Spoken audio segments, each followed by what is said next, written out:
Welcome to Kitchen Conversation with Lisa and Sterling. And today our thought for food is going to be on new technologies. The whole world seems to have changed in COVID. Technological development has accelerated at an extraordinary pace. And Lisa, you yourself, you're getting in with new technology. Is that right?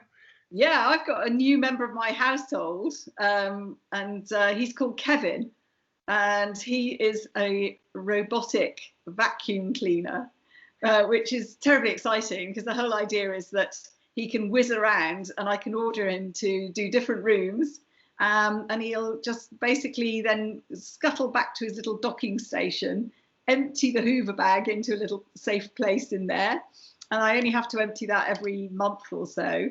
So it's all compressed.